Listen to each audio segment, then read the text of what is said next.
үй не үшін қаңырап бос тұр? Менің естуім бойынша бұл үйде негізі тұяқты мыстан өмір сүрген екен. Бірақ бір күні мыстан кемпір жай жоқ болып кетеді. Осылай бұл үй қараусыз қалды. Сонда қашаннан бері осылай тұр? Бұл үй 20 жылдан асып кетті. Бірақ Пістегүл бұл үйдің ішіндегі оғаш жағдайды байқады.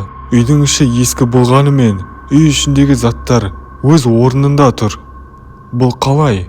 Қалыпты адамның үйі секілді көрініп тұр.